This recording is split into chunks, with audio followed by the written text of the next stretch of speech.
demonstrations over the last 4 days have been, by and large, peaceful. There have been clashes at night on a few occasions when the security forces have used,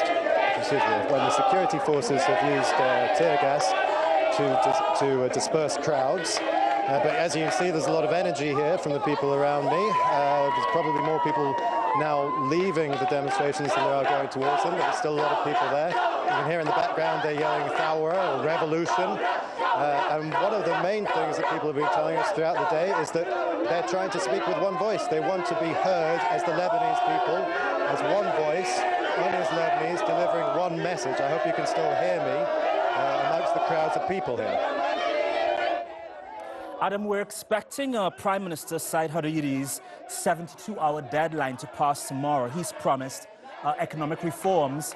Are you getting a sense of what the protesters are prepared to do if the economic plan falls through? Stop, please, everybody, chill.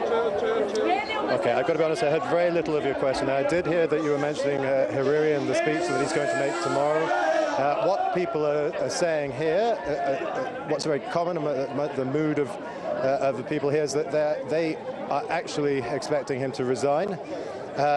We don't know whether that's going to be the case yet, obviously, but at the same time, what the government immediately did was to backtrack from the taxes that they put on WhatsApp, which initially triggered these demonstrations, but that was just the final straw. It comes off the back of a protracted financial or economic crisis, which is really, that's what has led people out onto the street here.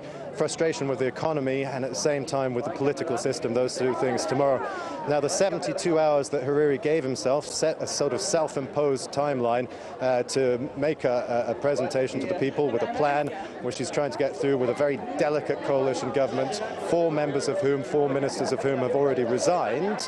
That 72 hours people here are saying is frankly a joke, because they've had decades, the politicians, they say, to try and tackle some of the problems that they're demonstrating against here, including unemployment, very poor provision of basic utilities, electricity and water and so on. And that if they haven't managed it in these decades, why should they expect anything different now? And when they look, just to add one more point here, when they look at their political leaders here, they see a cast of characters, many of whom are exactly the same people who were in charge during the Civil War, and some of those were the heads of militias. And so 30 years on, and they feel that little has changed and they need to see new faces.